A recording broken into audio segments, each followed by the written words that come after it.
1 Timóteo 5, versos 7 e 8. Nós já vamos cantar antes de ler, porque Deus fala, a gente lê da palavra também, né? O profeta a Deus se aproximando.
Versículo 7: prescreve, pois, estas coisas, para que sejam irrepreensíveis.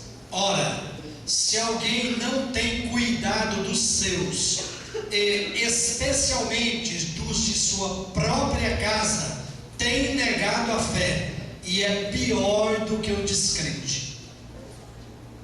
Diz assim, diga a todo mundo: graças a Deus, por sua palavra.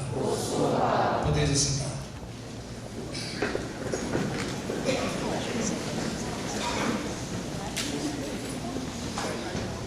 Meus amados, em toda a minha vida, principalmente nestes 35 anos que eu sirvo ao Senhor, e aliás no último dia 24 de abril completou 35 anos que eu sirvo a Deus. Graças a Deus, eu nunca vi a instituição chamada família ser tão atacada quanto nos dias em que estamos vivendo, quanto hoje, no século 21. A família foi a primeira instituição de Deus, primeira instituição divina, e ela tem sido atacada ao longo dos séculos, mas nunca como agora, nunca em nossos dias. Para se ter uma ideia, tem deputado propondo emenda constitucional, as PECs, né? PEC é proposta de emenda constitucional. Tem deputado propondo emenda constitucional para que se retire os nomes pai e mãe dos documentos. Isso é um absurdo, amados. Mas veja bem, escute bem. Apesar da igreja estar sendo atacada, de todos esses ataques, nós, como igreja de Jesus, continuamos crendo e propagando que a família, pai, mãe, homem e mulher, se casam, homem e mulher, depois tem filhos, pai, mãe e filhos, é o padrão original e não pode ser mudado, porque foi criado por Deus, para a glória de Deus e para a nossa felicidade. Todos sabemos que a família é um projeto de Deus, e está escrito na palavra de Deus que os projetos de Deus não podem ser frustrados. Aleluia! E nunca serão, por mais fortes que sejam os ataques. Eu estava pensando nisso e quero dizer para vocês que talvez estes sejam os últimos ataques do diabo contra a instituição chamada família. Talvez sejam os últimos, porque nós estamos vivendo os últimos dias da igreja, estamos nos últimos tempos, e Ele sabe para onde Ele vai. O diabo e seus anjos serão lançados no lago de fogo. Ele sabe que o destino dele é esse. Então ele, como que desesperado, agora tem atacado sem tréguas, com raiva mesmo, a instituição chamada família. E a gente sabe que ele não vai ter vitória, porque Deus é quem instituiu a família, é projeto de Deus. Glória a Jesus. E a Bíblia diz que lá para Abraão, que todas as famílias da terra seriam abençoadas através de Abraão. E nós temos sido alcançados pelas bênçãos de Deus, porque Jesus Cristo é da semente de Abraão, e nós temos sido abençoados, e temos sido abençoados como família, cada família da igreja tem sido abençoada, e a igreja também, como uma família de Deus, tem sido abençoada. Amém? Amém. Então, amados, eu quero passar para vocês algumas coisas que nós temos que ter em primeiro lugar na nossa vida, como família, porque aqui a palavra de Deus diz que nós temos que ter cuidado com os nossos, especialmente da sua própria casa, especialmente da família. Nós temos que ter esse cuidar uns dos outros, como família. Mas para isso a gente tem que observar algumas coisas que seriam prioritárias para nós. A primeira delas, Deus em primeiro lugar. Diga, Deus em primeiro lugar. Porque a Bíblia nos ensina que nós devemos amar a Deus sobre todas as coisas, e com toda a nossa força, com toda a nossa inteligência, com toda a nossa alma, nós devemos amar a Deus em primeiro lugar. Glória a Jesus. E a Bíblia diz, o Senhor Jesus Cristo falou: quem ama seu pai ou a sua mãe mais do que a mim, não é digno de mim. Então, em primeiro lugar, nós temos que amar a Deus. Por mais importante que seja minha esposa para mim, em quase 34 anos de casado, mas eu amo mais a Deus do que ela, e a amo, e muito, mas eu amo mais a Deus. Por mais importante que seja o seu pai para você, a sua mãe para você, em primeiro lugar nós devemos amar a Deus sobre todas as coisas. Prioridade é Deus na nossa vida. Nós temos que respirar em Deus, o Pai, Jesus Cristo, o Filho, o Espírito Santo. Nós temos que respirar o Deus Trino na nossa vida, respirar Deus 24 horas por dia. Amém? Deus deve ocupar o primeiro lugar na nossa vida, ou então nós não sabemos o que é ser cristão. Deus em primeiro lugar.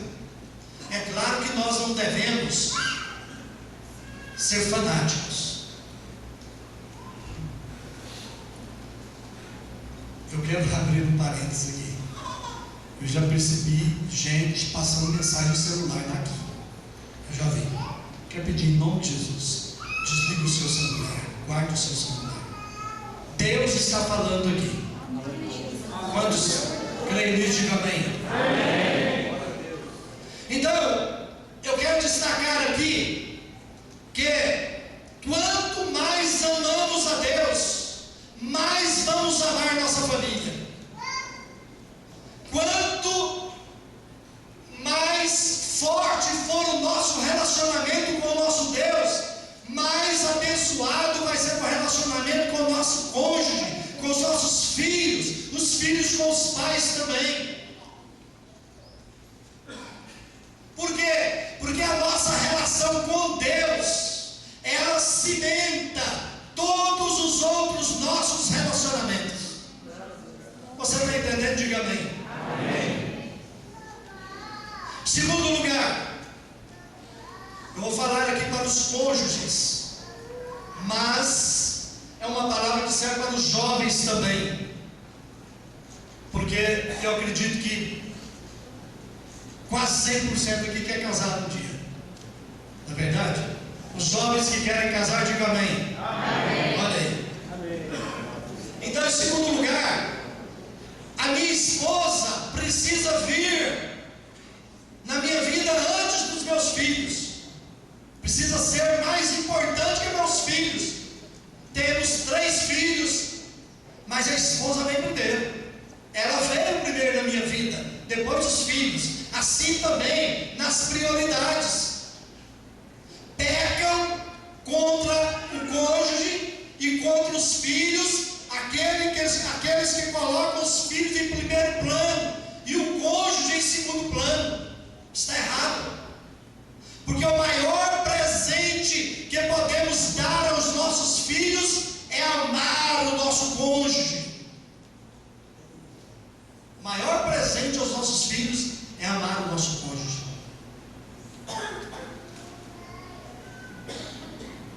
De repente eu sei que aqui tem pessoas que se separaram, não estão juntos, marido e mulher, mas os filhos estão com o marido ou com a mulher, geralmente mais com a esposa. Mas nunca fale mal do seu marido, que é pai dos seus filhos. Não faça isso. Então, amados, a maior necessidade dos filhos é ver o exemplo dos pais, porque os filhos precisam de referências saudáveis no lar, precisam de referências saudáveis dentro de casa. E veja bem, quando os papéis são invertidos dentro de casa, os filhos sofrem. E às vezes pode até acontecer de filhos que veem, que presenciam, que vivenciam papéis invertidos em casa. Ou seja, a esposa fazendo o papel do marido, e o marido muito passivo, e às vezes até fazendo o papel da esposa.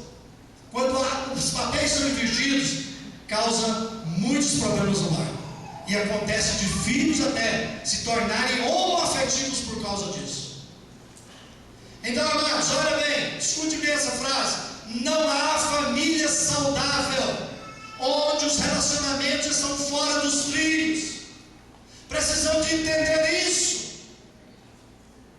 porque nós investimos nos filhos quando investimos no nosso casamento, no nosso relacionamento conjugal.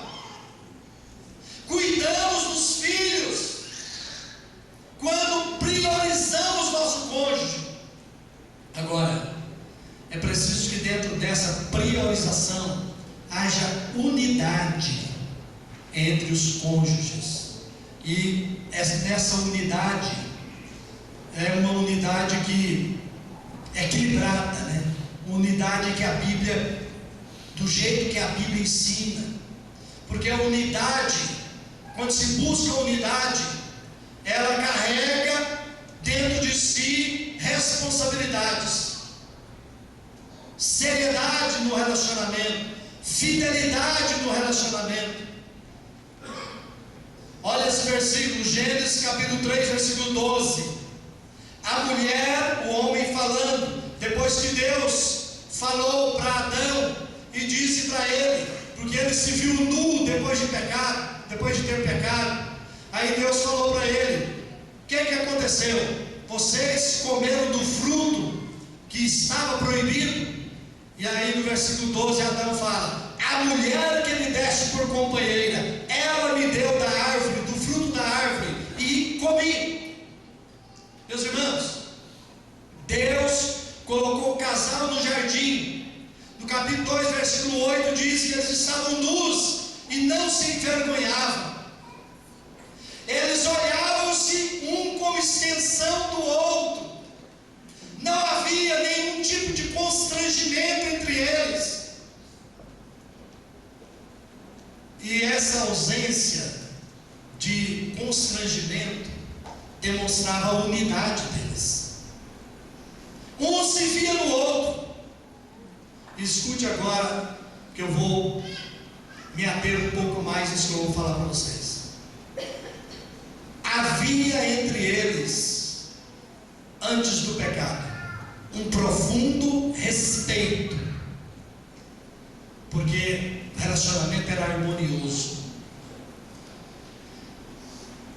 E só se consegue harmonia dentro do relacionamento quando há respeito. E isso para qualquer relacionamento, não é só para marido e mulher, para qualquer tipo de relacionamento é necessário que haja respeito. Agora, respeito é mais do que tratar alguém com polidez, com educação. Respeito é muito mais do que isso. Respeito é uma consideração profunda pelo outro. Respeito é considerar o outro de maneira sincera, profunda. Porque pessoas que se respeitam, elas honram-se mutuamente. E Paulo escreveu assim: sujeitai-vos uns aos outros. Há essa sujeição uns aos outros, é respeito. O respeito dignifica e enobrece qualquer relacionamento, enriquece qualquer relacionamento. Agora, a falta de respeito empobrece o relacionamento, traz dano ao relacionamento. Aquela frase que eu li para vocês de Adão para Eva: mulher que me deste por companheira, ela me deu do fruto da árvore e eu comi. Então essa frase dita por esse homem chamado Adão atesta que a primeira consequência da queda para o relacionamento foi a perda do respeito do homem para com a mulher. Quem respeita não usa o outro como bode expiatório para justificar seus erros e seus problemas. Não joga a culpa no outro. Porque muitas vezes nas crises, nos problemas, a primeira coisa que um quer falar para o outro é: você que é culpado, quando você falou aquilo, ou quando você fez aquilo. Meus amados, eu sei de casamentos onde não há respeito, as pessoas ainda estão vivendo, conseguem viver juntas, mas num relacionamento medíocre, num relacionamento que a luz de Deus não brilha ali, a presença de Deus não está ali, porque há uma falta de respeito muito grande. E o desrespeito ele pode assumir várias formas, e várias formas sutis e às vezes até agressivas. Veja bem, não é incomum, por exemplo, casamentos que se mantêm por muito tempo sob conflito. Agora, a forma mais sutil de desrespeito são ataques verbais. E nesse tipo de casamento aí, onde falta o respeito, sempre é um ataque. Fala uma coisa, manda falar outra coisa. E existem os irritantes e existem os grosseiros. Veja bem, os irritantes, ataques irritantes, são aqueles verbais que denotam que o casal está sempre se provocando. Às vezes, até se duelando intelectualmente ou mesmo emocionalmente. Que cada palavra dita é como dar, eles falam muito em tapa de luva, né? Deu um tapa de luva nela. Eu acho que ela entendeu. Deu um tapa de luva nela. Mas aqueles ataques verbais sutis são irritantes, porque é do dia a dia. Agora, aqueles grosseiros se caracterizam muitas vezes por violência. E às vezes as pessoas convivem muito tempo juntos. Eu sei de casos onde há violência, falta de respeito. E onde há falta de respeito, o amor já viajou há muito tempo, porque a Bíblia diz em 1 Coríntios 13 que o amor não age inconvenientemente. Se você olhar em outra versão, diz: o amor não age com falta de respeito. Gritarias, indiretas, diretas, enfim, há tanta falta de respeito. Queridos, nós precisamos vigiar. Queridos, nós precisamos de orar mais. Nós precisamos fazer, como eu disse no primeiro tópico aqui, aquela prioridade. Eu e Deus, eu tenho que buscar mais a Deus, eu tenho que buscar mais comunhão com Deus, para que através dessa comunhão com Deus, eu tenha comunhão plena com o meu cônjuge, comunhão plena com os meus filhos, e como filhos, tenhamos comunhão plena com nossos pais também. Você pode dizer amém? Amém. Em terceiro lugar, os filhos precisam vir antes dos amigos. Os filhos devem vir antes dos amigos. Amados, deixa eu falar para vocês. A igreja do Senhor Jesus Cristo, ela tem contribuído e muito na educação espiritual dos membros dela, como de crianças também. Quantas pessoas aqui que nasceram no Evangelho, são firmes com Jesus, são batizados nas águas? Levante as mãos. Olha aí, quantas pessoas nasceram no Evangelho, foram educados pelos pais no caminho do Senhor. A igreja, ela contribui muito, mas eu quero dizer para vocês, não existe outra instituição social tão importante, tão relevante na preservação e na transmissão dos valores bíblicos e cristãos do que a família. Não existe. Olhem para mim, nossos amigos são importantes, mas nossos filhos são mais importantes que os amigos. Olha, aqueles que não cuidam de sua própria família estão como quem em descompasso com o projeto de Deus, e o Deus que nós lemos diz que são pior do que o descrente, pior do que aquele que não tem a fé em Deus, daquele que não anda nos caminhos do Senhor, o crente que não cuida dos seus, não cuida do seu esposo, ou da sua esposa, ou dos seus filhos. Então é muito sério, amados. Nós não podemos sacrificar o relacionamento com os nossos filhos para dar mais atenção aos nossos amigos. Não podemos.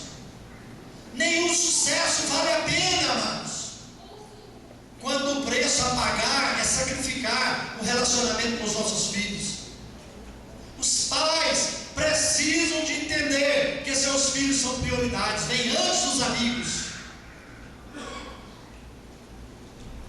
Precisam investir nos filhos o melhor do seu tempo, o melhor dos seus recursos, criá-los na disciplina e a admoestação do Senhor, como diz aqui nas epístolas de Paulo.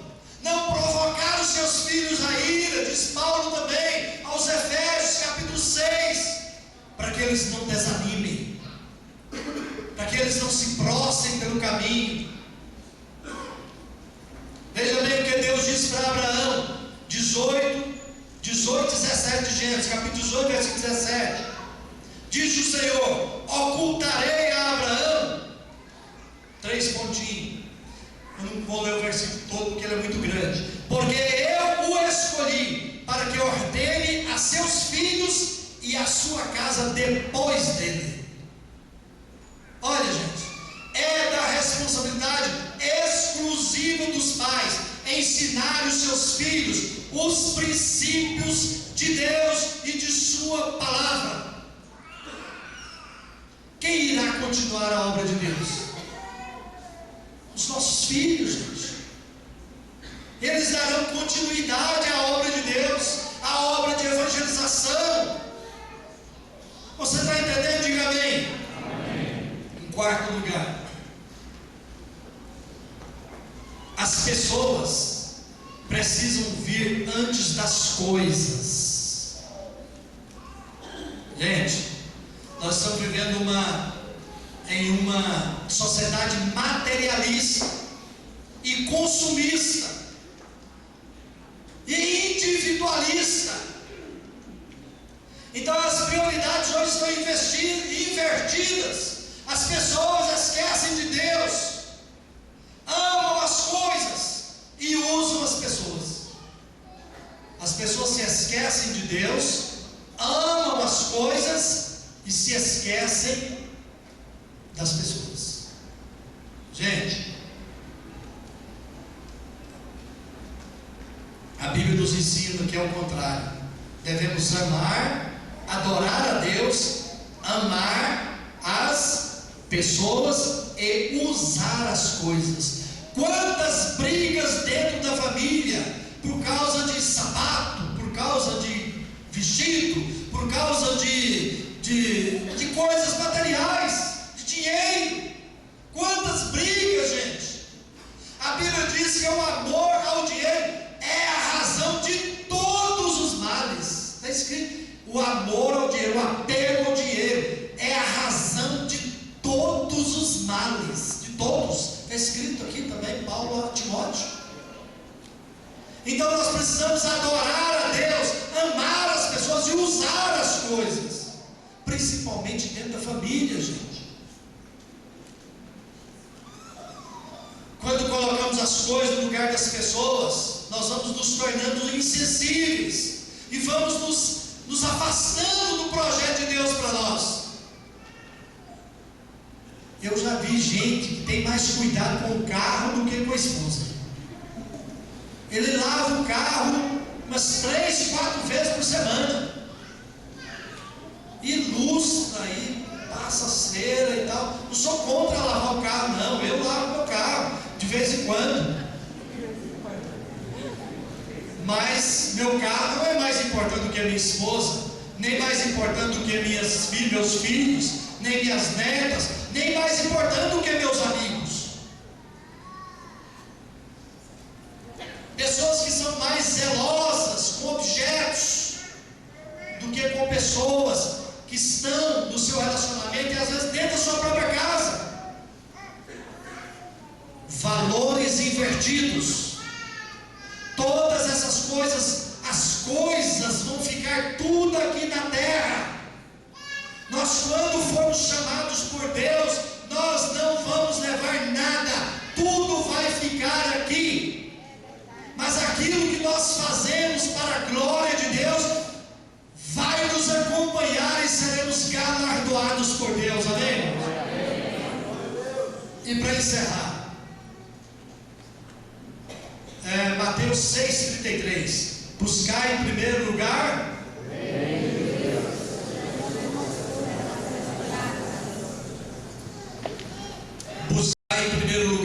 o reino de Deus e a sua justiça, e as demais coisas vos serão acrescentadas. Pode dar glória a Deus. Então preste atenção aqui, eu estou encerrando. Temos visto muitos crentes dando a Deus a sobra dos seus bens, a sobra de seus talentos e a sobra de seu tempo. Só sobra. Porque são pessoas que se preocupam mais com as coisas terrenas. E Paulo escreveu aos Colossenses capítulo 3, versículo 1: vós que já ressuscitastes com Cristo, pensai nas coisas que são lá de cima, e não nas coisas que são da terra, porque morrestes, e a vossa vida está escondida com Deus. Bendito seja o nome do Senhor. Pessoas correm atrás de seus próprios interesses, enquanto que a obra de Deus fica relegada a segundo plano. Sabe o que o profeta Ageu disse para esses crentes daquela época, e que tem hoje também muitos muitos crentes agora na nossa época. Ele disse assim no nome do Senhor para aquele povo: semeiam muito, colhem pouco, vestem-se, mas não se aquecem, comem, mas não se satisfazem, e o salário que recebem colocam num saco furado. O pouco que trazem, Deus o assopra, porque não aceita sobras, uma vez que Deus requer as primícias. Deus quer as primícias dos nossos bens, daquilo que ganhamos. É primícia que Deus quer. Deus quer a primícia dos nossos talentos, porque se temos talentos, foi Deus que deu. Se Deus deu, é para o serviço dEle, para a glória dEle. Deus tem nos dado tempo também. Temos que reservar tempo para o nosso Deus, dar tempo de qualidade para o nosso Deus, amém? Então olha, precisamos buscar em primeiro lugar o reino de Deus. Precisamos investir as primícias da nossa renda na promoção do reino de Deus. Precisamos investir em causas de consequências eternas. Nossa felicidade pessoal e familiar alcançarão sua plena realização quando essas prioridades estiverem alinhadas na nossa vida. Amém? Fique de pé, por favor.